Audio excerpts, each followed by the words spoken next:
You, what going on? It's your favorite podcast duo, Ja and Nisi, good night. We're back with another live stream episode of the Same Difference podcast. I almost messed up there again. How y'all doing? Thanks for coming through. We have a wonderful guest. We appreciate him taking time out of his busy schedule to come on the show to talk to you and to talk to us. How are you feeling today? I'm good. I think it's a good topic tonight, a very necessary, a very important topic. We're talking to the right person to discuss this topic with instead of the he said, she said. We have the source. So, our bestie, he's the one that set up the so shout out to Officer Griffin.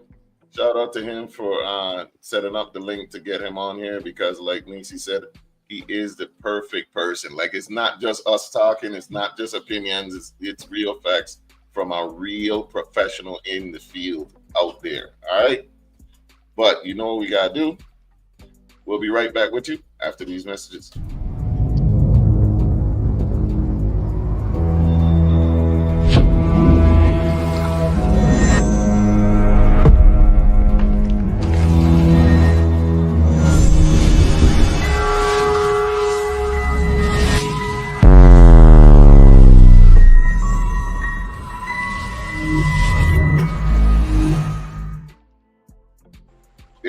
There he is. There's a guy, Mr. Tony Emanuel. Thanks for coming. Can you introduce yourself to the people that may not know you? Okay, good night, everybody. My name is Tony Emanuel. I am the Executive Director of Gun Violence Prevention in the Virgin Islands.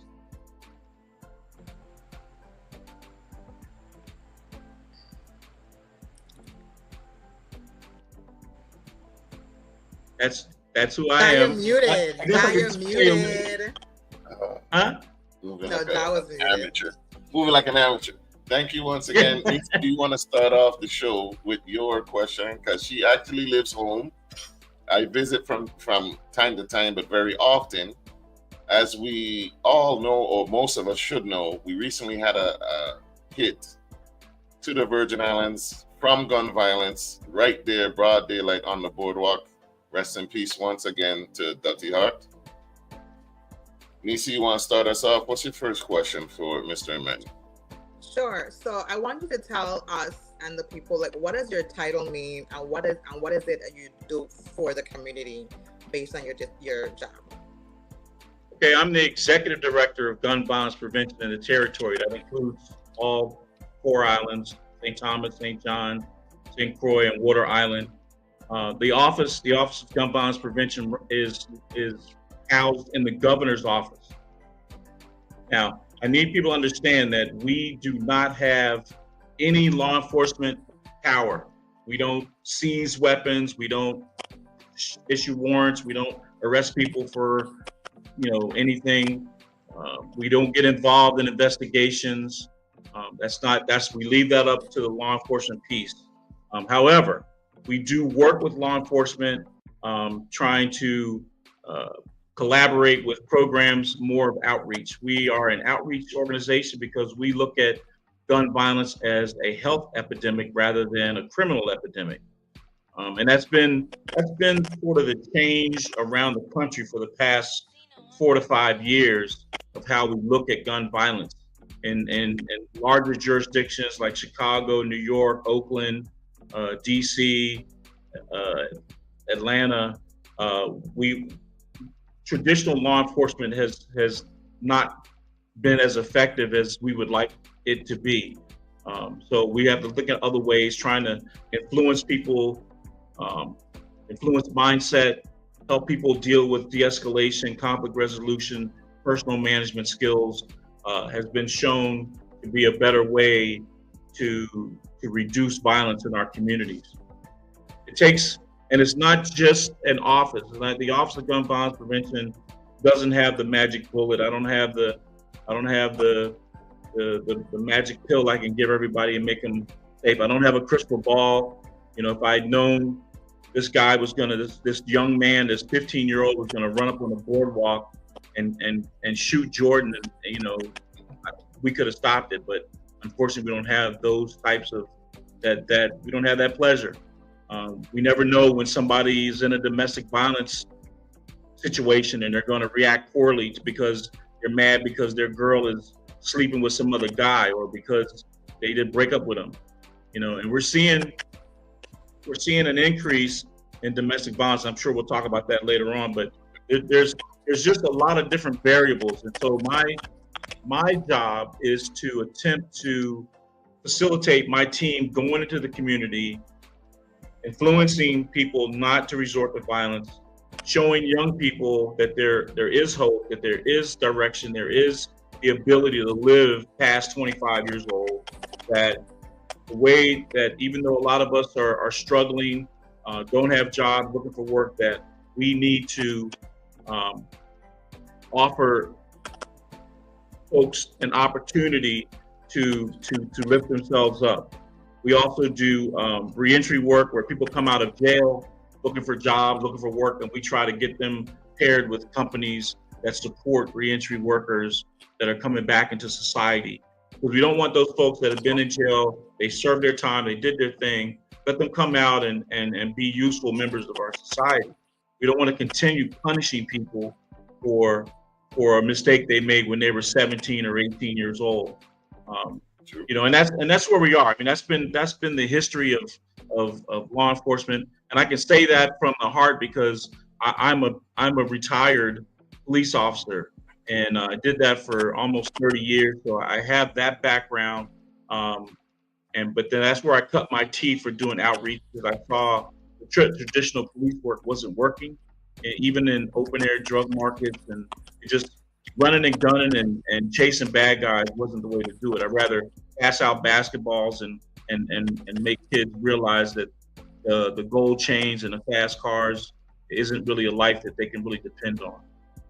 True. You said that your initiative, basically, a lot of it is outreach. So what does outreach look like for your particular department? It looks like keeping people safe, alive, and free. That's sort of our moniker, safe, alive, and free. And we push young people to think about their CDCs of life. We're not talking about diseases. We're talking about choices, decisions, and consequences. You know, we have to start thinking about personal responsibility. A lot of times, you know, I'll talk to people in the community, and they'll say, "Oh, you know, it's the school system that's failing them. It's the police that's failing the community. It's the lack of the Department of Labor doesn't have enough jobs to go around, or that that the social human services isn't doing their work. You know, so there's a lot of different things that we sort of blame everybody else on. But what we want to think about is how we push people to think about how they can manage their own personal behavior and their ability. You know, I think at least my parents did it to me. They said, hey, you know, when you finish high school, you got to go to college or you got to go into the military. You ain't going to sit in my house and do nothing, right? But my parents didn't talk about entrepreneurship or nonprofit work or, you know, well, we didn't have this podcast thing when I was a kid, but, you know, so I think how we manage our child to move into something more positive is what we try to push. Can you tell us really quickly, how did you and how, like, what was the road to this position? How did that go for you? Actually, I'm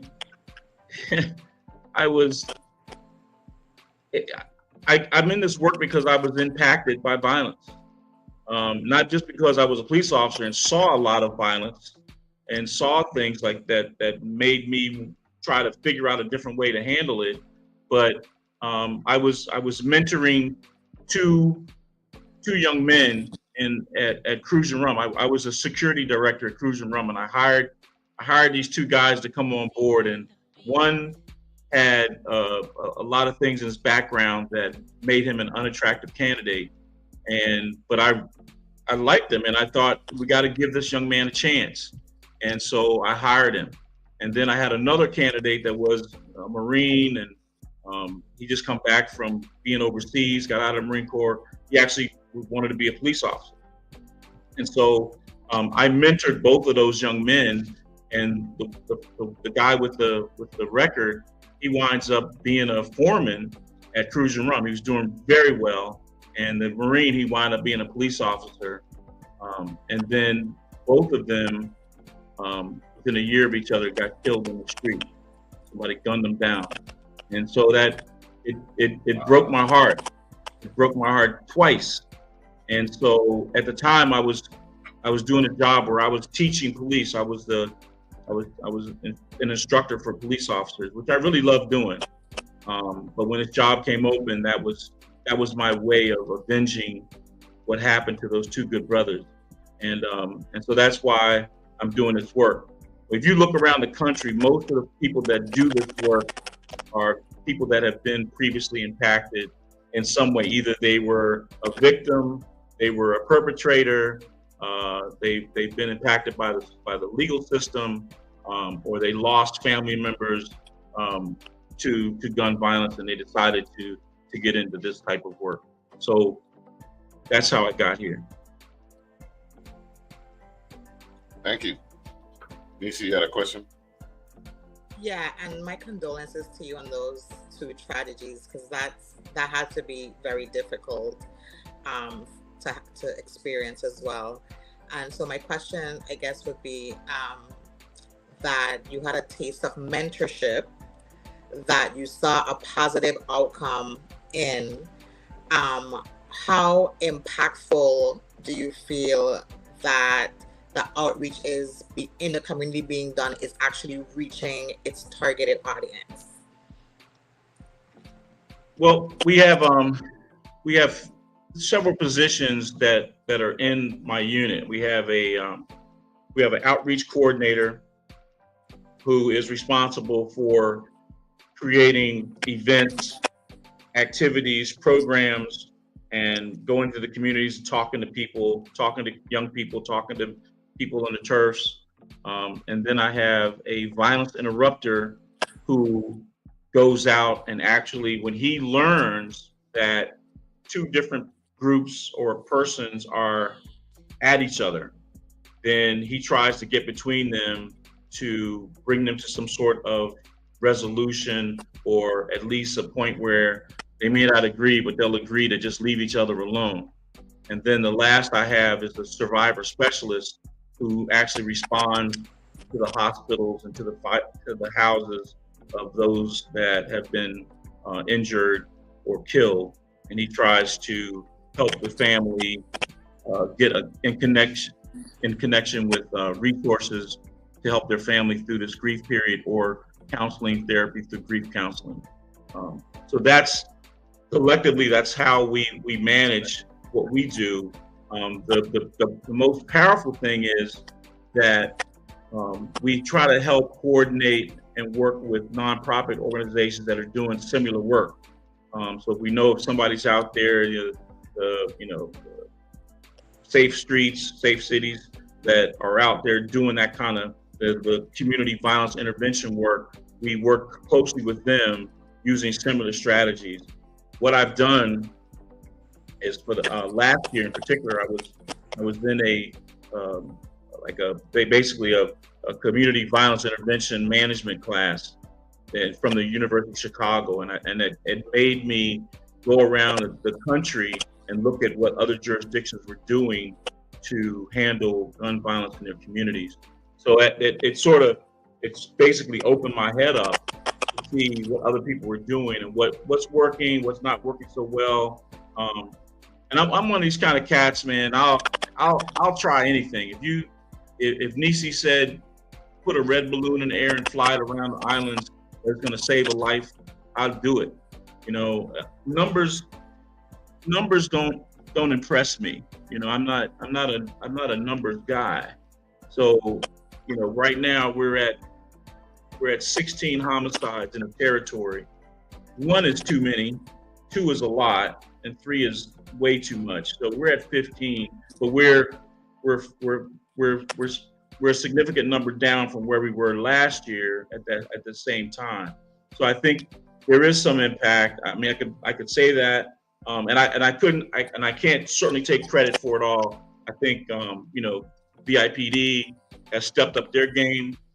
They closed the cases right away. The last 2 cases have been closed right away, or at least they made arrests right away.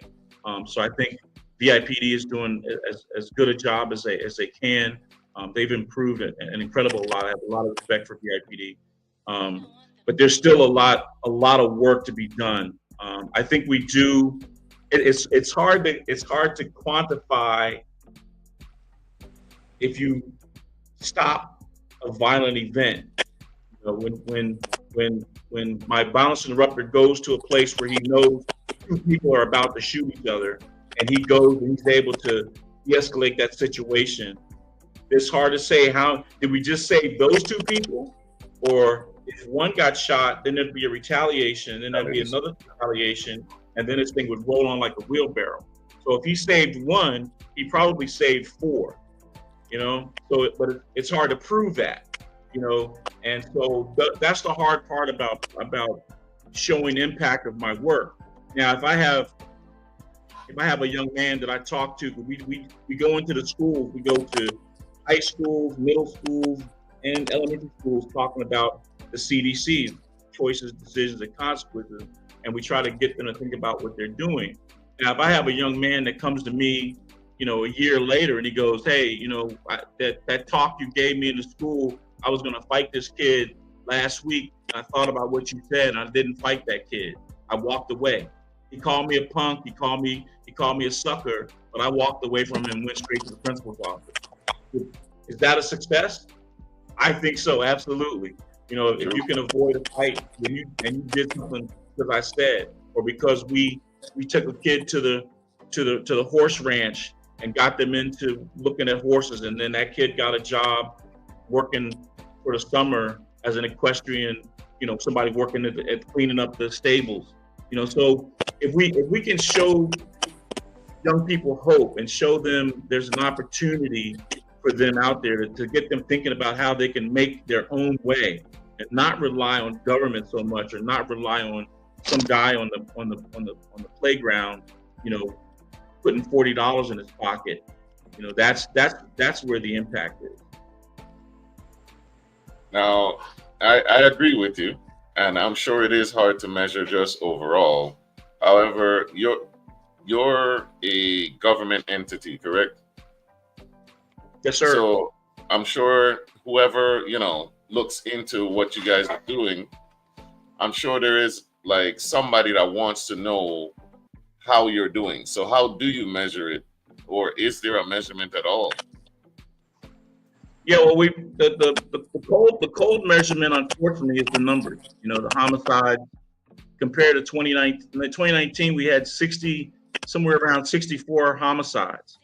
And we were listed as the per capita, the most homicides in the country, the most in the Caribbean. So now we don't have that distinction anymore. Now we're down to 15 homicides this year, which is way less. The second year we were down to 40. In the third year we went back up a little bit, but now, and last year we were at 30, I think 33 or 34. Don't quote me on the numbers. We were around that. So we've seen a steady decline in the amount of homicides that have occurred in the Virgin Islands. So am I going to take credit for some of that? Absolutely. So I think there's been impact, us being able to go to situations, and I'll give you an example. So somebody's at a bar late at night and they get robbed. They take their money, they take their chain, and they take their gun, right? And so in the morning, the perpetrator of the robbery finds out that he robbed somebody who you don't really want to rob. He found out who he robbed was a real gangster, somebody that would kill him. And the word is out that the guy knows who robbed him and he's coming after him. So he calls my guy, my violence interrupter, and says, "Hey, well, can you help me?" So we go, we grab the dude, take the guy, back to the other guy and give him back the stuff that he's robbed from him. He says, because the guy says, if I get my stuff back, I'll squash it. But I want all my stuff back, and I want it all back by a certain time. I mean, it's like stuff that you think about that you see on TV, right? So he goes, okay. So he gets all his stuff back, and he keeps his promise. He doesn't whack the guy. We saved a life. We didn't like not reporting the robbery, but we saved a life, and that to me is way more important than putting getting somebody locked up for a robbery, and they're all in the game, So let's just my job is to keep people alive, safe, and out of jail. Right. So how does law enforcement feel about that? Like if you send a violence interrupter, it's resolved. It gets resolved peacefully. Nobody's harmed. How does law enforcement feel about you guys not reporting, or like how does that work? Well, it's about 50-50. There's some cops that get it, that understand the saving of life is more important than the arrest, and there's the other cops that are like, nah, you need to lock everybody up and throw away the key, put them in the jail, and so I have to deal with that. I have to massage that relationship, because we need trust with the police department from our standpoint, and the police department needs to trust us. There's a lot of information that they give us sometimes, and then if we can help with something, we need to give them information. We don't necessarily, we're not snitches, we don't rat out people, but if we know somebody did, that the young man that's alleged for killing Jordan, right? We saw the video, we sort of know who he is, we're gonna say, hey, that person is that person. We're not gonna hide from that, because we need that person to be off the street. Because if we didn't take that kid off, somebody else is gonna come take that kid off. So we need him in jail, not just because he's gonna need answers to the crime, but he needs to be safe, because there's gonna be somebody who's gonna try to retaliate to him since he's still out walking around. And that's where we have the biggest problem, is that when families see, sometimes law enforcement doesn't have enough evidence to close the case. We may not have video, we may not have fingerprints, we don't have any physical evidence. We just know Tony shot Billy. We know it because that's what the street's saying. The street says Tony shot Billy. The street saw Tony and Billy have an argument a week ago because Billy owed Tony money. So now all of a sudden Billy's dead, and we know Tony was angry at Billy, and we think he did it. So Billy's family, hearing the street word say Tony killed Billy, cops ain't doing nothing about it because they still see me walking around, and they figured, hey, cops ain't doing nothing to Tony, so we're gonna take Tony out ourselves. We're gonna kill him because he killed our brother. That's the hardest thing for us to try to manage, and to get people to think, wait a minute, let's look at the whole totality of the circumstance here and see what's happening. Why did Tony kill Billy? And it may have been no reason or rhyme or right forever, but then sometimes the situations where maybe Billy did something to Tony and put himself in that situation. I want to piggyback on something you just said about the situation where you returned, the individual who robbed the person returned the item. Do you guys in those instances or situations that could happen, are you doing like a check on the person to see, like, are you a repeat offender? Like, are you someone who's continually robbing someone in the community before you just, because saving their life is important. I'm not disputing that part of what you're doing. But my question is, even though he returned it, how are we ensuring this person isn't going out? So maybe he might be like, well, let me don't rob someone who might look like this. I might rob someone who might be less likely to retaliate against me. Like, is there like a conversation or a check being done to make sure this isn't someone who's just being a menace in the community? My goal is to keep people alive. I'm not gonna dig into that. We know who the bad guys are, You know, and we know there's some dudes out here that are just predators.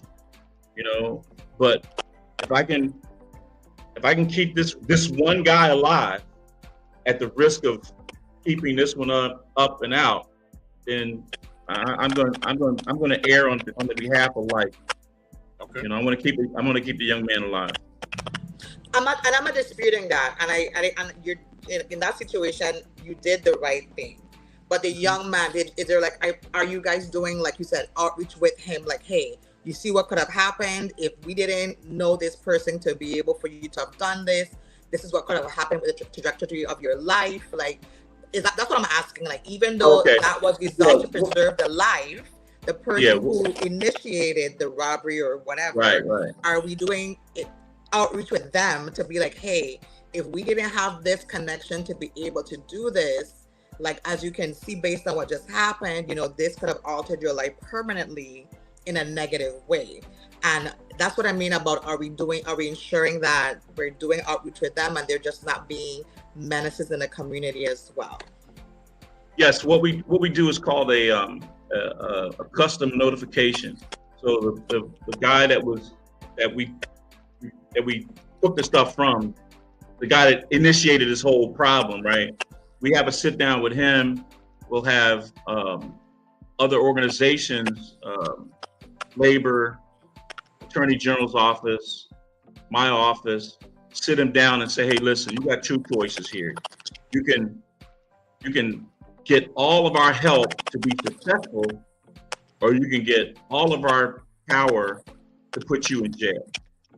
And so we try to give that person an opportunity with the custom notification. And this happens to people that we know that are maybe they're at strike 2, they're about to do strike 3. We know they're on the fence somewhere. We have these conversations with them and try to give them all the support that we can. We'll call labor in, we'll call social services in. If they say they don't have enough money to feed their kids, then we try to, you know, look for them for a job. And labor works with us, and they'll have a situation where they may have a guy, his application's in and it's moving too slow.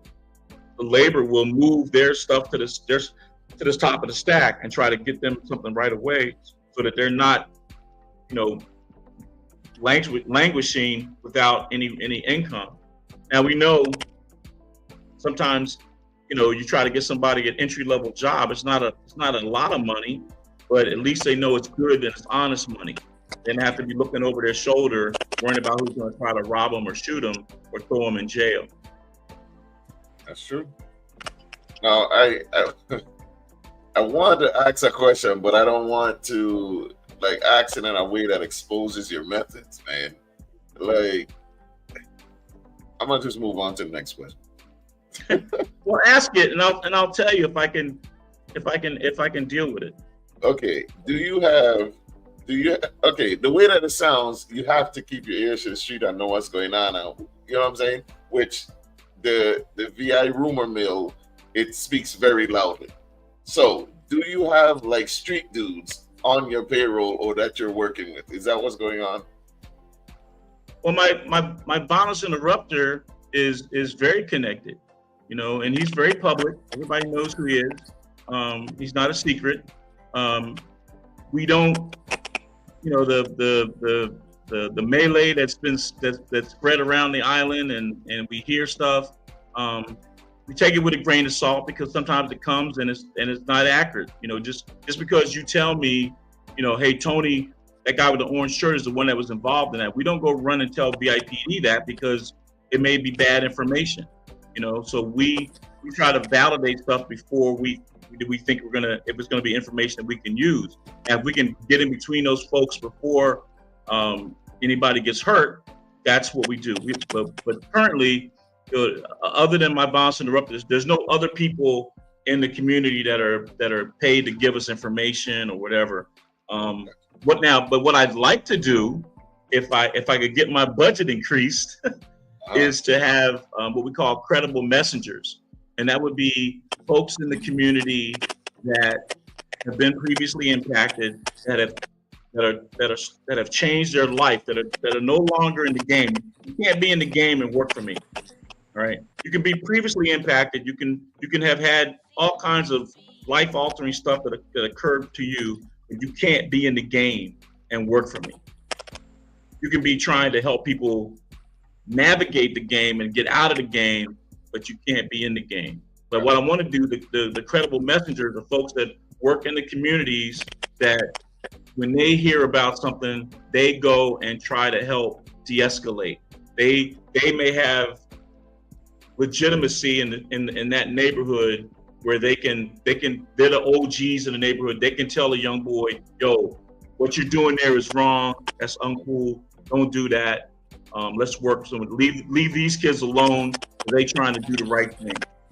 So and then in the high schools and junior high schools, if we get young people that are that have the ability to break up fights and keep people from hurting each other, then that's what we want to do. And I could kick them a little bit of money just to do that job, just to say, hey, we're out here, we're wearing orange. Orange is the color of the gun violence prevention. And like once a week, they talk about with other kids about ways to de-escalate and not have conflicts over stupid stuff. I mean, you think about like our social media stuff that's going on. All our fights, well, not all of them, but the majority of our fights in the high schools are generated from stuff on social media.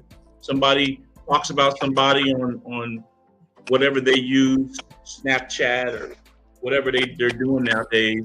And then for the next day when they see the person in school, they want to fight him because they said he wears funky clothes or he's got a weird hairdo. So that's where our young people are. So if I got some young people that can say, hey, that's pretty stupid, how you gonna get thrown out of school for fighting over something like that? If I got some good folks that can do that, I'm gonna try to get them paid. That makes sense. Very much so to me too. How do the challenges, because you've been all over, I'm sure you've been to several states as well. How do the challenges in the USVI differ to these same issues in the states, you think? Well, I think because we are a small community, and everybody, and I'm exaggerating here, everybody knows everybody, right? So, a lot of people are related, and it's just because it's so close and so small, it seems larger than it is. It's funny when I go back to the States, a lot of times people tell me, hey, how is being the police in the Virgin Islands? Wouldn't that be cool to be like near the beach all the time and riding a bike with shorts, blah, blah, blah. And I'm like, yo, being the police in the Virgin Islands is way harder than being the police in the States. There's differences, right? The veracity of violent crimes is less, but the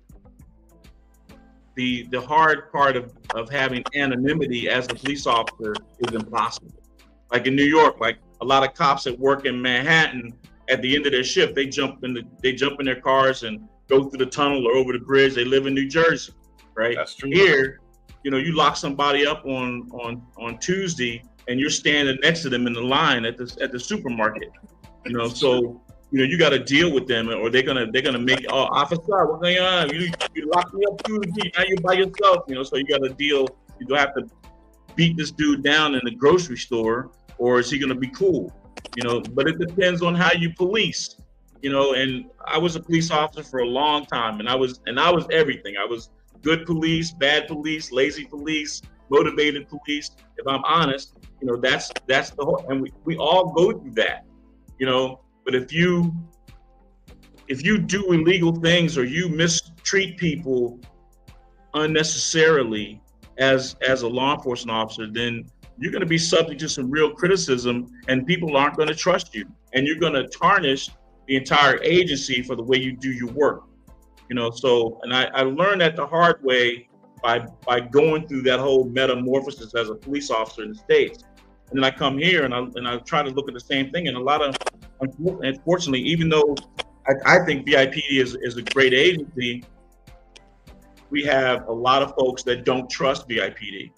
And some of them don't trust VIPD because of something that happened years ago or some interaction that they had with the police that they felt was unfair or not, that they didn't do their best job. And so they're not wrong, but they're not giving everybody a fair shake. No different than the police look at somebody and somebody's family and say, oh, Tony's family, most of them are always criminals. They're always involved in stuff. And so my brother, who don't want to be involved in nothing, he gets a dragnet because of me, because of my reputation. So it goes both ways of how the police are viewed and how the community is viewed. And what we need to do is really try to work together to come to a consensus about, how we can better massage those relationships, because it's really important. It's really important to have good communication and transparency as a law enforcement agency. I run my agency with transparency. That's why I didn't avoid your question. I want to make sure that there's I don't really have secret. I may secret, don't want to give up people's names and stuff, and I can't talk about active investigations. But the thing is, my agency has worked on transparency and fairness and integrity, and because it represents me.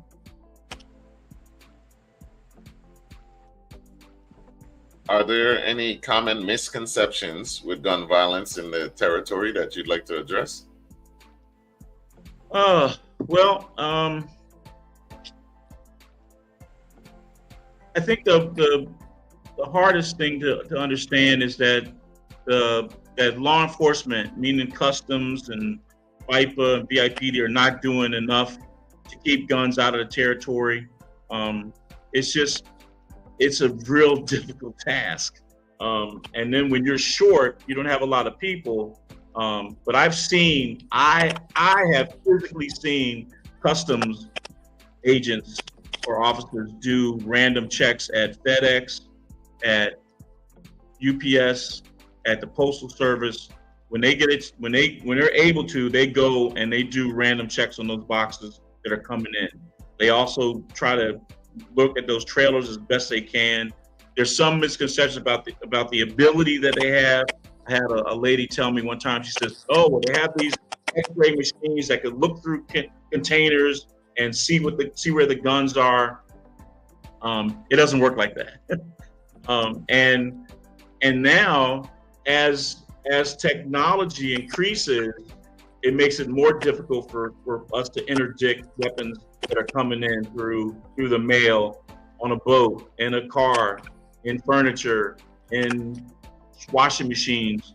People, what's happening now is that people aren't shipping a Glock 45 like you would see it in the store.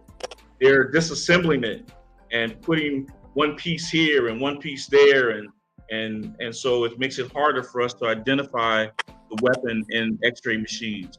There's the ghost guns. People are making guns at home on 3M printers. Yeah, I'm sure you've heard about that, and I hate telling the story, but my own son, made a 3M Glock weapon, and this was in the States, not here, in the States. And we took it to the range, and we shot probably 50 bullets through it before it malfunctioned. On something that he made at home on a printer.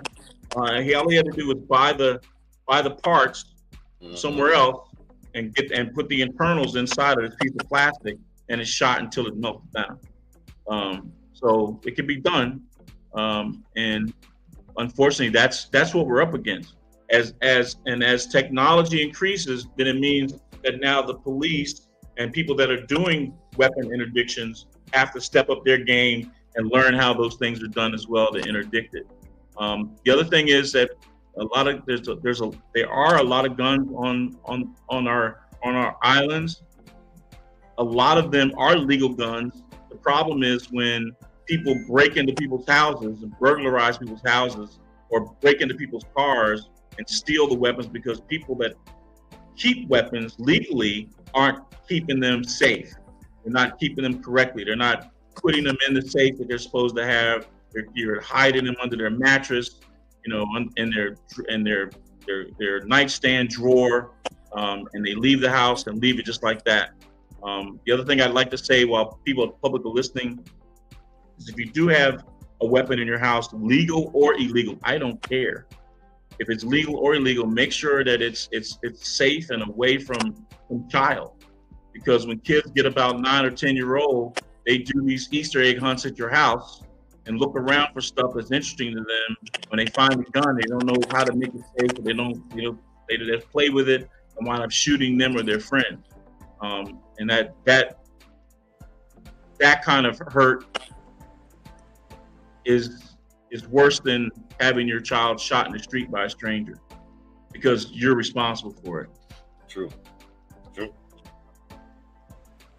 I'd like to know, because you mentioned, technology advancing and whatnot. So how is your agency keeping up with, the advancing technology? Because I know it can be hard, period, but it must be even harder in the Virgin Islands.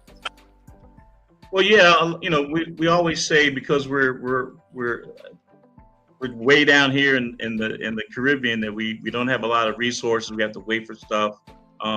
My office is mostly outreach and trying to keep people safe.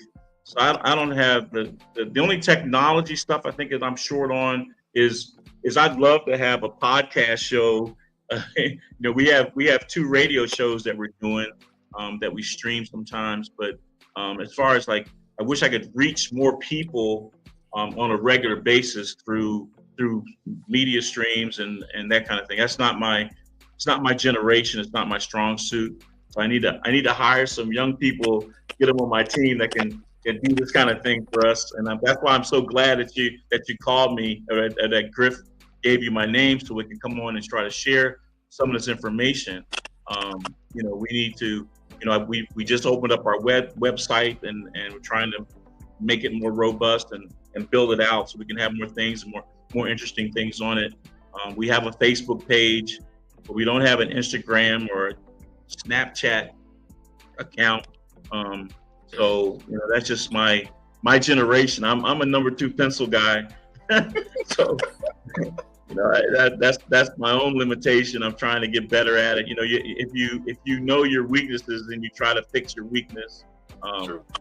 We've been open for about 3 years, going on 3 years, and we hit the ground running. The focus was on the young kids fighting in schools, and that's where our focus was, not necessarily on the technology. But now that we sort of got ourselves in a rhythm, now we need to start looking at how we can better present our message, present what we're doing, get more young people involved in the program, in the process.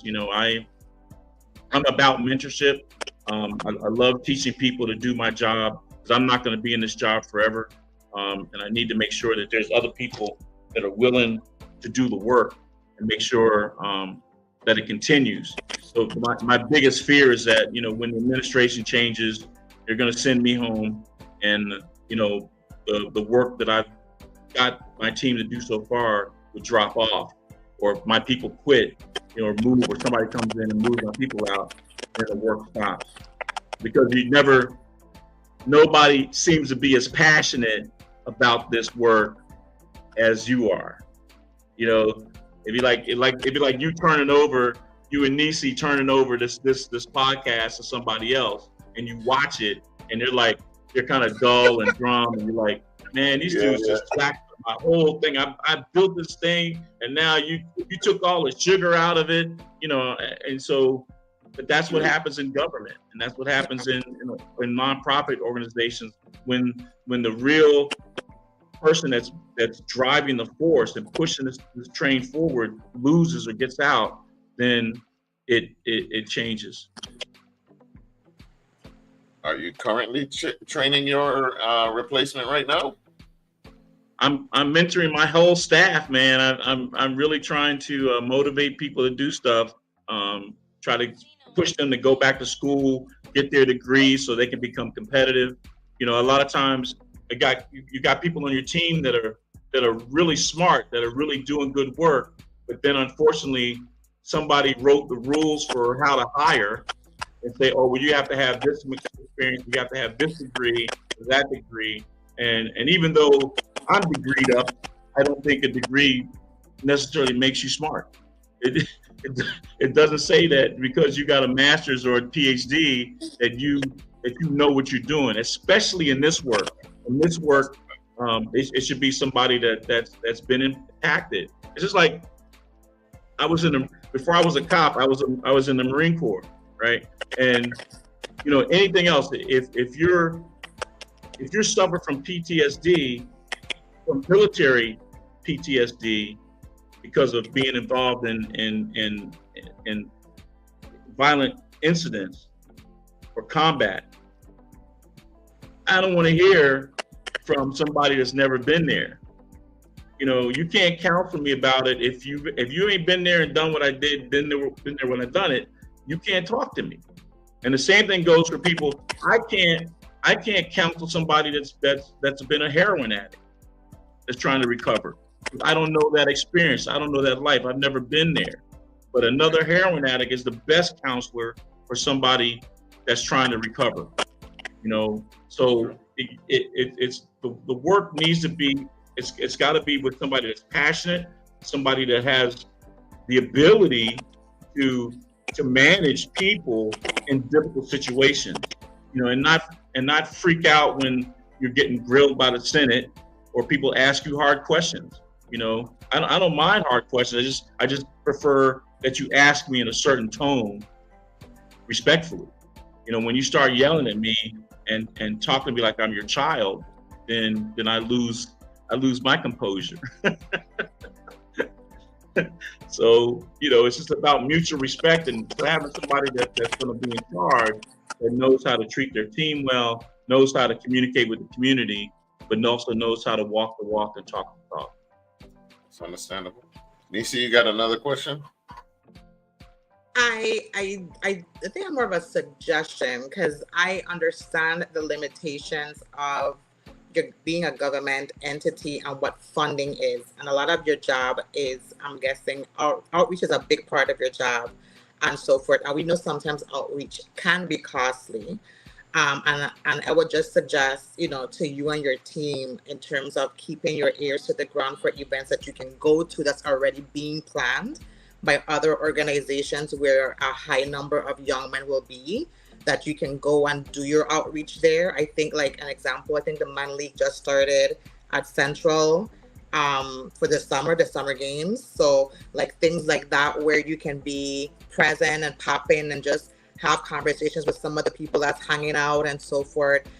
Because we understand the limitations of outreach. Even though it's important, it is cost. There is a cost to it.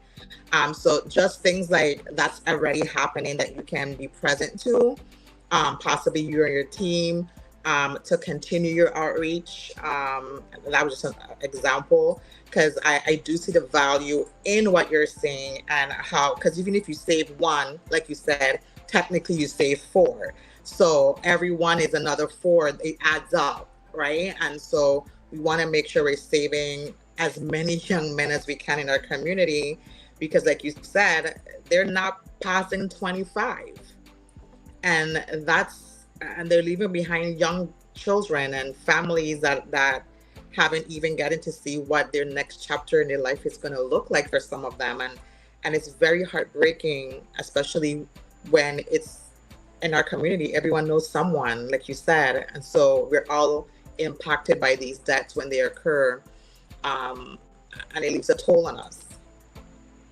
We do that, actually, Nisi. We go during the summer, we go around to the different camps, and we have a time to speak with the camp. We go to the YMCA, the Boys and Girls Clubs. We do the presentation to them. My office actually runs 2 camps. We run a camp in the morning in St. Croix with selected young men that have indicated that they are at risk. And then we also have a baseball camp in the afternoon that runs in St. Croix. In St. Thomas, we have our outreach worker goes around to different camps. Sometimes it gets me in trouble because he wants to promise them, snacks and water and juice. And that's where the money comes in. It's like, how do you sustain all these nonprofit organizations that are doing the good work? And you want to, but I can't, sometimes I got to pick and choose who gets it this time. This summer I may sponsor one camp, and then the next summer I sponsor another camp, or maybe I can sponsor 2 camps if I get donations. Grant money doesn't give you money for food or drinks, and True. and so I really hate that part. So that's where we got to go. We get donations when the outreach worker in St. Thomas is really good at getting, private businesses to donate stuff when we have events, when we take kids to the horse ranch, when we take kids kayaking, when we take kids to we give them movie passes if we have an enriched movie. It's just active. And I was testifying before the Senate last year, and one of the senators was like, I don't want to hear any more about activities. How does that help? And I'm like, well, idle minds and hands are the devil's workshop. And like, if we keep these kids busy, even if it's going to the movies for a couple hours, I know nobody's getting killed. We have a talent show that we collaborate with the school department. We have a big talent show. That's 4 hours where kids are on stage. As a matter of fact, at St. Thomas, we had 2 talent shows. And one of the kids that performed in both shows, he got a full scholarship to Berkeley School of Music. Awesome. So, those are the success stories. The organizations, the majorette groups and the dancing groups that come from St. John. We put them on a bus and bring them to the event to have the Christmas Day parade, so that they're performing more than just once at the carnival parade or the children's parade.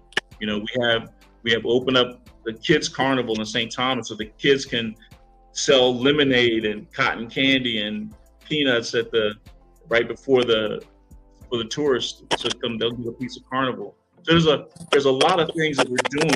We take kids to the jail. We grab a group of kids and take them to the jail and let them see that jail is not glamorous.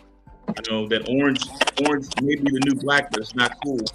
And we have people that are inside, that are in there for life. Talk to them.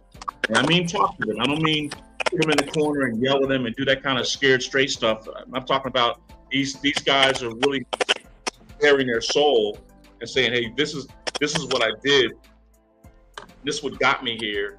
And this is the time, 15 to 18 to 20 years that my life has passed, that I missed the death of my mother. I missed the graduation of my child. I missed the milestones in my family's life that I missed because I was locked up for making a decision that I made in 3 or 4 seconds. It cost me 20 years of my life.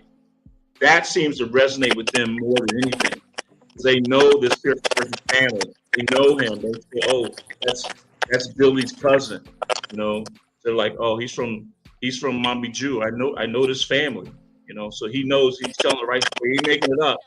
These are really people that are affected, and that's how we try to change and influence the mindset of these young children, because we know they're gonna make some decisions. And I got some kids. Nisi, I talked to a 14-year-old girl in St. Thomas last semester, and I was like, so, your girlfriend gets into a scuffle with somebody, what do you do? She goes, oh, I'm gonna go stomp the other girl and beat her up. And I said, well, what if your girl started it? Your girl initiated this thing, and she started it. The other girl didn't want nothing to do with it, and then she pushed her so hard that she was protecting herself. Like, I don't care. I'm still gonna stomp her. And I was like, wow. I'm like, how do I reach that child? And I kept going at her for a minute, and then I was like, well, okay. I mean, I don't like telling them that they're wrong, because then they just shut down.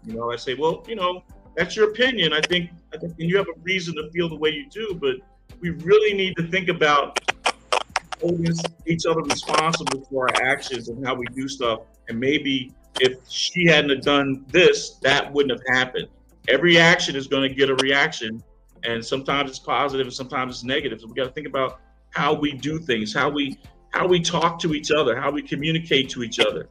I teach the school monitors de-escalation and conflict resolution, so they don't, sometimes they get frustrated as well too when a child is calling them all kind of names out their name, and they want to respond back in the same fashion.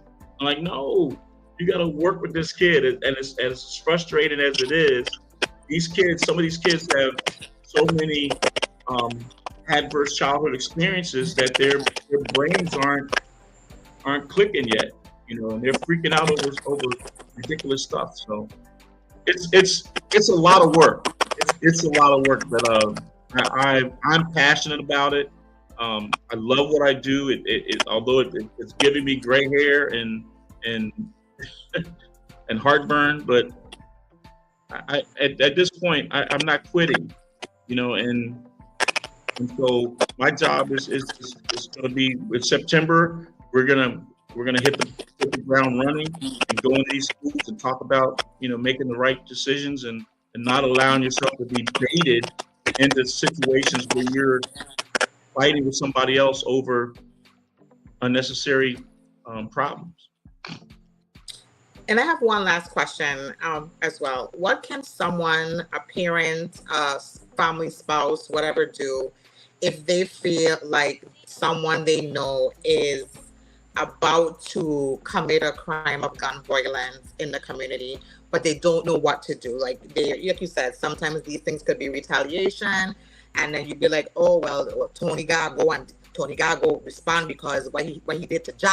So I know like Tony's supposed to make a move, or maybe I know, but what can we do in those situations, or what suggestions are there that people can do for these type of things? Like, I know they have a weapon at home and they don't plan to use it. It was illegal, or they want to use it to retaliate. What can they do? Well, hopefully, you got to be able to have courageous conversations. I use that term, courageous conversations, because a lot of times we don't want to buck up against our friend or our family member. I had about a month ago, I had a grandmother turn in a weapon that her grandson had at the house. She like searched his room. She thought something was weird with him, so she searched his room and found a gun. And so she called us and she said, "Hey, I got this gun, and you know, I don't want it in my house. I don't want my grandson arrested." You know, so we went and got the gun, and we turned the gun into VIPD, and we didn't give up a name or anything like that. So, but we can do that. So a lot of times we suggest to family members, if they think they're in a box where they don't have any resources, give us a call. Call us and we'll come. We'll come and talk to your family without VIPD. We'll come and talk to you. And if it's a situation where we can leave VIPD out of it, I can't guarantee that that's going to happen all the time. Because if we get a gun and we run ballistics on it and it comes back hot, we're going to need to have another conversation. But at least in the meantime, if you want that gun out of your house, or you're having issues, like we have some parents that call us because their kid won't go to school, believe it or not. And so we'll go talk to that kid and say, "Hey, how come you're not going to school? What's going on?" You know, and then we'll find out he's being bullied, or there's something going on at the house. And so then we put them in contact with somebody from Health Department of Human Services that can offer them some support and counseling, or try to get them whatever's going on with them, try to get that situation rectified. A lot of times we have young people that act out at school because there's something unsafe going on at their house. And that's their cry. And they're crying for help because they're disruptive at school. So in some places they think that school is their safe place. That at home they're getting abused, they're getting beat. They come to school, they know that teachers and faculty can't touch them, but they'll still act out. But they're acting out because the part of the brain because they're having adverse experiences in their off life is what's happening to them. There's a lot of complicated things that are happening with our young people. And so that's where we come in, trying to figure out how we can best assist and put families in connection with the right and appropriate resources that they need to assist them and make them better. And it's, and don't get me wrong, I'm not knocking education. I used to be a substitute teacher. I was a professor at the University of Maryland. I love teaching, but I think we teach in an archaic way.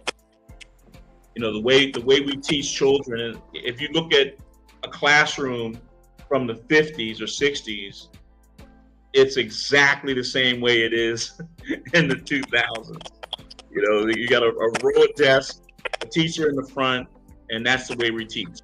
And that has been proven over and over again to be the less effective way to teach and give young people experience, because young people today are so much smarter than I was when I was in high school. I mean, it's incredible what they can do. The talent that is out there is amazing. And so to put them in a box and have them listen to somebody go wah wah wah wah wah wah and expect them to accelerate is really beyond us. I'm always amazed when I go to graduations and I hear the stories of the valedictorian and the salutatorian that are doing all this stuff, and I'm like, wow, how did that happen? You know, and I'm so proud of them, and I'm so proud of some of the students and the talent that we have. And it's amazing here because our young people in the Virgin Islands are so talented. They're so smart. They figure stuff out on their own, but they still just don't have the motivation to push past what they think about. They want to, you know, and that's where that's where we're falling down as not only an education system, but as, you know, society, of pushing our children to do things that they really want to do, rather than saying, hey, you got to get out, you got to get a job with the government, or, you know, join the military. And I did all of that stuff. But I was lucky. You know, we want other kids not to be lucky. We want our kids to be successful. Thanks. You had mentioned activities that you guys do, a lot of activities, and I wish that we would recognize how important it is to get children into activities, not only for like scholarships, but I personally believe that one of those activities could help a child find their purpose. And once you find a purpose, you know what I'm saying, something that you're good at and you want to do, like that could drive the rest of your life right there. Like people with purpose and something to do, and you know what I'm saying, like, and they get ambitious and, hey, this is what I want to do, this is what I need to do. They don't just turn to guns. You know what I'm saying? Like, I don't understand why we feel that activities is just useless, and they start getting rid of like the arts in schools and stuff like that. I don't understand that. Well, from the school standpoint, they say it's money, budgetary stuff, but you know, and that's where the nonprofits come in and try to help out. Like we got one a woman that works in housing. Hey, she's like the manager of one of the community housing projects, and she was going to work, and there's this kid sitting on the side of the road, and she goes, you know, what are you doing? And he's like, well, I'm waiting for Pat to schedule because we're gonna play baseball.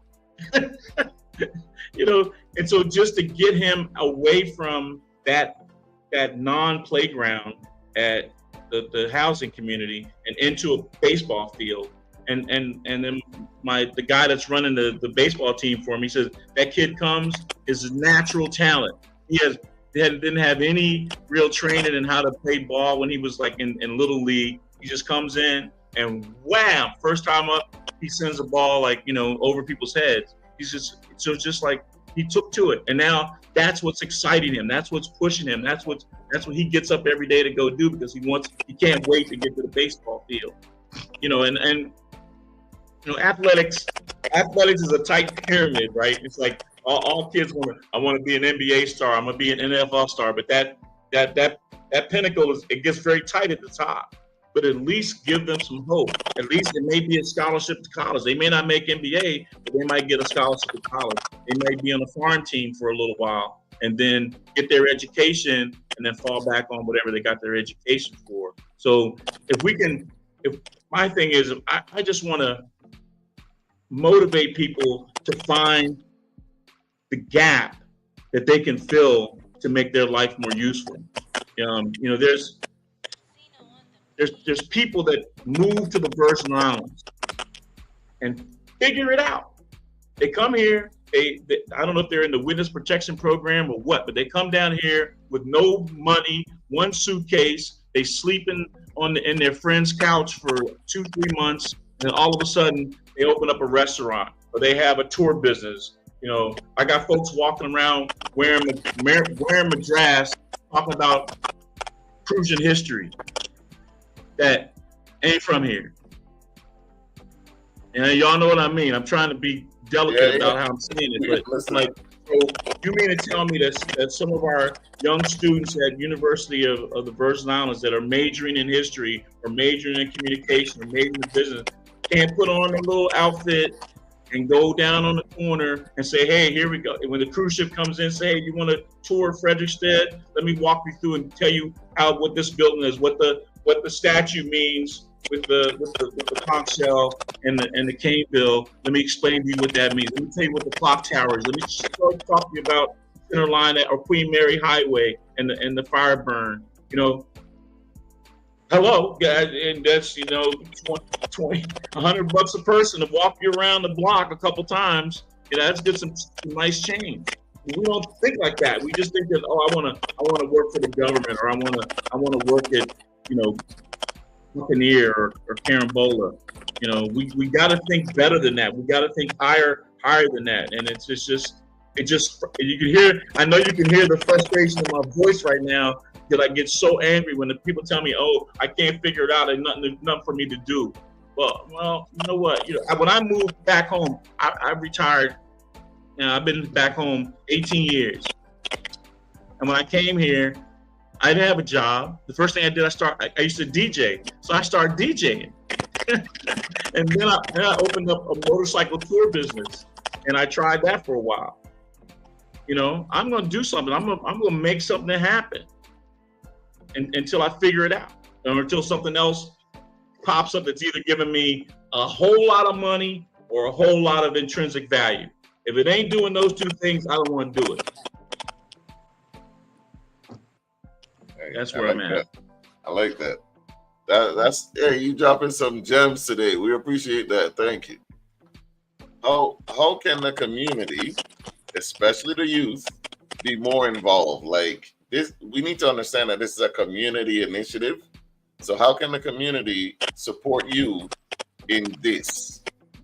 Well, hopefully we'll get better at advertising the things that we do. Like, for instance, last weekend we worked with housing and Greater Changes and did a wellness day at Marley Housing, where we had door prizes, we had, you know, popcorn and stuff for them, resources for them to talk to different nonprofit organizations and health, where they check their health, you know, their blood pressure and sugar.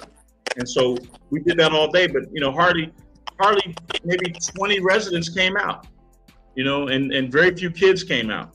So hopefully what we can do is if folks come out and support our events, volunteer with us, do stuff. I don't want to be the only one talking to kids all the time. You know, I'd rather have some young people talking to kids. I mean, we give them the PowerPoint and they can massage it the way they want, because my word, it may not be cool. So they can look at it and fix it up and go, hey, they can say it in the way that they would like to say it that resonates better with them. I'd love to have young people on our radio shows. Love young people come out and go do our events and run them. So I can teach them how to be, because actually, truth be told, nonprofits is the hustle. You know, if you open up a nonprofit, you laughing, Java. You know, all right. If you get I know some folks that were in my master's program in Chicago, and there's a young lady, she runs a nonprofit in Seattle, writing herself a $250,000 salary. She's getting money from all over the place for like $1 million a year, running a victims advocacy organization. She goes all over the country speaking. I don't know when she works. She's always every time I hear from her, she's, oh, I'm at this conference, I'm at that conference. She's at Giffords conference this week, the last Monday and Tuesday. She'll be in DC in a couple of weeks, just going around talking about, hey, I was a victim, and now I'm helping other women navigate being a victim. Come on, man. So, you know, and don't get don't get distracted by this Trump stopping funding on DIE kind of stuff. That's just, we got to just focus on how we write the grant certificate, how you ask for it. You know, you can't say, hey, this is for the Black community anymore. Okay, you can't do that no more. You're not gonna get any money. But if you say this is for the community to avoid violence or to help victims of violence, you're good to go. They're gonna give you the money. You know, and there's like $750 billion being dropped into violence prevention money since the Biden administration. Now, Trump's cut some of that back, and more of it is dropped into the police department, but there's still money out there to be had if you write a good program and have a good organization. There's money to be made. You may not make yourself a millionaire, but you can certainly, you know, make yourself a comfortable thing, or do both. Have your nonprofit and then do your job, or have something else you're doing. You can be a contractor, but then on Saturdays you run a nonprofit to have kids come over and weave baskets or fix bicycles. I don't care. Just figure it out. There's ways to write it. There's ways to do it. And my legacy that I want to leave is that I want to leave a legacy where I've helped other nonprofits get up on their feet, get their 501(c) status, that they're legitimate with the governor's office, that they know how to manage their grants when they get them. And then it's because that's where the work is. That's where the work is done within the community. You can't wait for the health department or human services or the police department to, you know, create a police athletic league and save your kids. They don't have enough space for it. They don't have enough money for it. They don't have enough manpower for it. You know, I ran those programs when I was in the police department, so I know how much it costs. I know what it takes, and I know the energy that it takes. A lot of cops don't have the energy for it. Plus, they got their own kids they got to deal with, their own children. So there's this, and we can talk for hours. There's just so much stuff that's out there, so much variables that could make this successful. But we just have to really get better at collaborating. I work with the clergy in the Virgin Islands. We pull the ministers and priests and rabbis together to talk about what can they do, what are they doing in their community. Do they only have church on Sunday from 10 to 12? You know, are they open during the week? They run after school programs. Do they run, you know, enrichment programs? Do they run anything? Do they have music classes? Do they have anything going on other than at church on Sunday? You know, so we're trying to push them to open up their doors. When we run during the academic school year, we run 2 after school programs. You know, and that means juice and snacks and activities for these kids. Once we put that carrot in front of them, okay, do your homework, and then after that we're gonna help you. We're gonna let you have the snack and fun, and we're gonna have a game or something, or let you watch something. But then we started doing that and found out that half our kids can't read. So now we need to bring in extra help to help them, tutor them through the homework, because and don't get to me helping. Like I can read and write. I can write my ears off. Right. I'm a really good writer, and so I read very well, but I can't add for nothing. My math is bad. Right. So when these kids come home and, you know, bring this homework, and they go, "Hey, Mr. Man, can you help me with your math?" I go, "No, you got to have Pastor Skeppel help you with that. But if you need me to help you with the cat in the hat, I'm there." With the math stuff, and then they did this new math, the way they do it now. Parents can't even help their own kids do their homework, you know. So they're like, damn, you know, how do you fix this stuff, you know? So go to your auntie house and let her see if she can help you with that new math stuff. Because I remember like doing it linear wise, you know. They're doing some crisscross, cancel out, dot out this one, and, you know, add your cat. I'm like, okay, well, I don't know what that's all about, but it's all good, I guess. You know, God bless all the teachers. I just want to say that, because exactly. that is a hard job. That is a real hard job. I give one class maybe, you know, 3 times a week about, you know, for 45 minutes. I talk to the kids about choices, decision, and consequences, and when I get back to my house or to the hotel, I just want to lay down for 45 minutes. That's all. Can you imagine being talking like 4 classes of kids and them like fighting with each other and throwing stuff and not paying attention and sucking their teeth and oh man, I don't know how they do it. I really don't. We appreciate them very much. Yeah, they need to be making 6 figures, all of them, for sure. Absolutely, they should be making athletes money. Exactly. And vice versa. Athletes should be making the $45,000, $50,000 a year because they're doing something they really like. They're intrinsically valuable, right? And I got some best friends that were pro ball players. They were like, I sacrifice my body every Sunday. Oh, yeah, but you're doing what you want to do. You're doing what you love to do. You're having fun. Run across the field, catch the ball. You're talking about my kid, this teacher got to stand up here and deal with your children who you think are cute and nice all the time, but when they get to school, they change their clothes and become animals.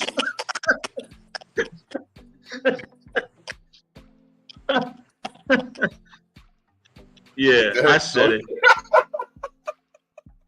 He said animals. All right. I mean, not all of them, but some of them. And you all know I'm right. Some of them is just come in, and then the teacher calls the parent and says, "Hey, your son Tony is acting like a real idiot in class," and the parent want to come up there and lock and punch out the teacher. For what? For $40,000 a year? Come on, man. Nobody want to do that. You're right. So it's hard all the way around. It's a lot of work. But as frustrated as I may sound, I think we're doing good work, and I know we're doing good work, and I'm pleased. I think you're saying which is a horrible thing to say, but I've created a very dynamic team that's doing good work on St. Thomas and St. Croix, and I think that they're doing the best they can. I have 3 people in St. Thomas and 2 people in St. Croix. I'm about to hire 1 more for St. Croix, so we'll have 3 and 3, which is I'll be a full complement then. But it's rough. It's rough finding the right people to fit in this job. The Senate was kind of beating me up because they were like, "Well, you didn't hire people right away." And I'm like, "No, I'm not. I'm not gonna." And there's nobody gonna tell me who to put in my space. I hire who I think is best fit for my team, and that I know is passionate for the work. Don't put nobody in my shop that you owe a favor to, or somebody cousin or something like that. I ain't doing that. Agreed. That's good. Glad to hear that. Because there's a lot of that going on, but we ain't gonna get into that. Can you tell the people how to read? I competed for my job. I competed against for mine. I wasn't appointed. I didn't. Somebody just called me and say, "Hey, we need you to do this job." Yeah. I had to compete against a whole array of people, and the board that hired me figured I was the best person for the job. So I'm really proud of that, and that's the way I'd like it to be. And I hope the next one has to go through the same vetting process that I did, rather than somebody just saying, "Okay, we're gonna make John the director of gun violence prevention." Nah, they wouldn't do that. I wouldn't even put my name in that. But that's me, because I know I'm not right for it. But some people do, home, it goes off the name and all of that. But we know that. So hopefully you will be the one selecting. You know what I'm saying? Hopefully you'll be the one choosing. You know what's best. Yeah, I mean, I'm gonna let them send me home if that's what they're gonna do. I'm okay. I've been this year. This is 2025. This makes 43 years I've been doing some sort of government work. Wow. From the time I started in the Marine Corps in 79 to now, yeah, it's a long time. So thank you for your service. Thank you for your service. I'm at that Social Security, going to be a Walmart greeter age, Welcome to Walmart. The fruits are over there. The clothes are over there. Have a good day. That's all right there. Can you tell the people how to, how to reach you, how to kind of follow your initiatives, like either online or phone number, where you're located? Okay. I'm gonna put out my cell number because I'm which is okay. 340-227-1049. 340-227-1049. All right. That's my cell number. And if you have a question, a suggestion, a comment, if I said something that you didn't agree with and you want to dig deeper into it, feel free to call me. Please don't get on Melee Radio and say this Yankee man said this and said that and you don't know what he's talking about. Call me and we can have a conversation. I'm that kind of cat. And so that's how it works for me. Feel free. No socials, no nothing. Oh, we have a Facebook page. We have that's the Virgin Islands Gun Violence Prevention Office, or the Office of Gun Violence Prevention. It's on the Facebook page, and we have our website is the Virgin Islands Office of Gun Violence Prevention. Okay. Thank you. All right. Do you have any final words for the audience? Yes, always. My final words for anybody are if when you're in a situation where you think you're going to lose your patience or be angry or want to hurt somebody, I want you to take a second and give that other person a little bit of grace. And it's not you being a punk or being a coward if you walk away from something. Live to tell the story. We had. I was looking at the numbers this morning, and like I said, we have 16 homicides, and 9 of them were between the ages of 22 and 30. 9 under 30. All right. So that's a lot of talent being lost in life, and these situations, it's hard for me to justify the situations. When a lady doesn't want to be with you anymore, just let her go. It's going to be okay. You'll be with somebody else. Just give people grace, give people space, be patient with one another. Don't take it so seriously and don't take it so personal. You got a short life to live, and let's live it good.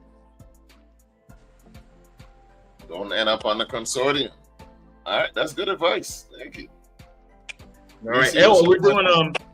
We're actually tomorrow, and I think next week we'll be doing a podcast with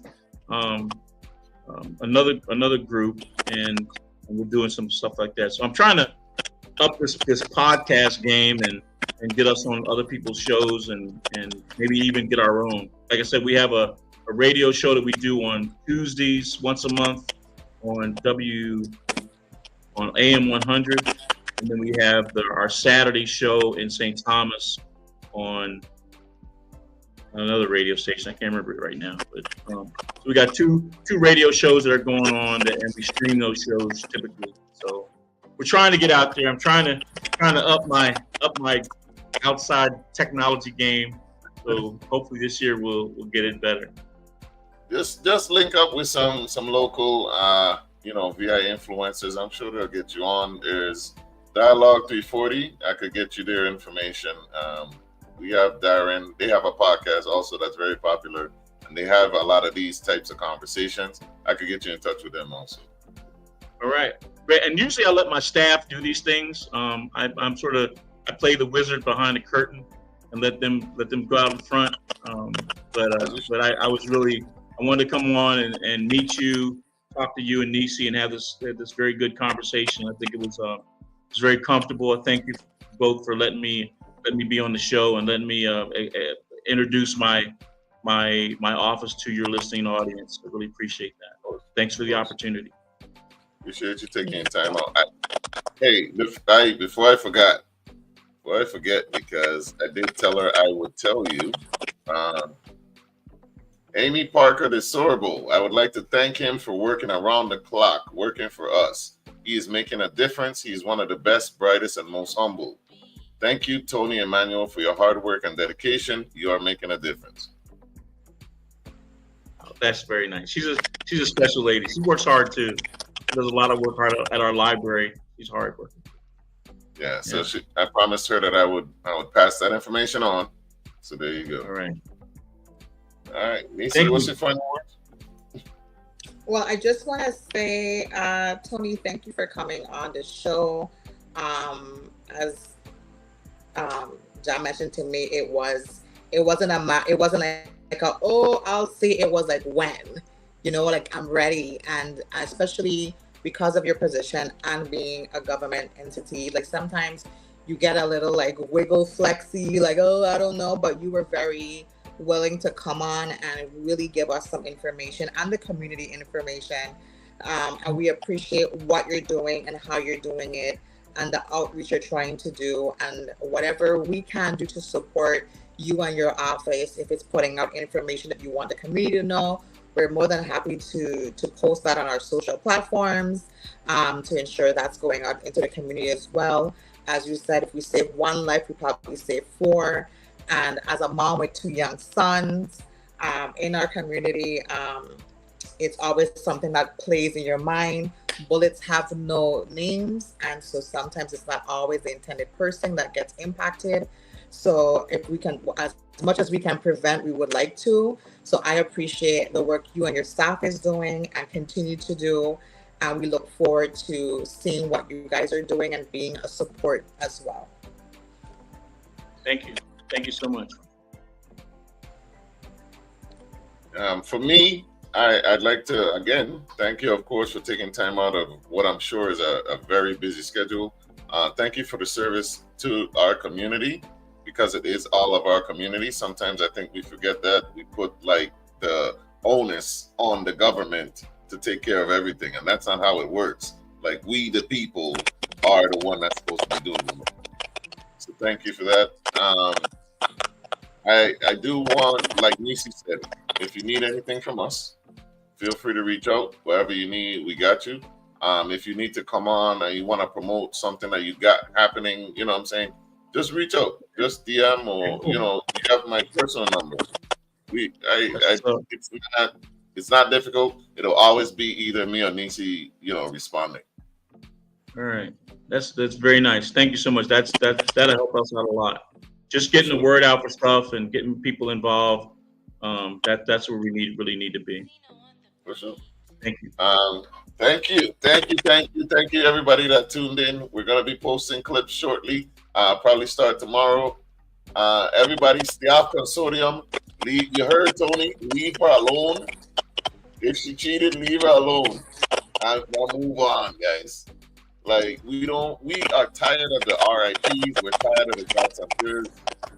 Like, the community as a whole is exhausted. We don't want to lose any more young people. It's not worth it. We love you. Stay peaceful. Stay nonviolent. Peace. That's Nisi. That is Tony Emanuel. I'm Jod. This has been another Saying Difference episode. We out. Love you. Peace.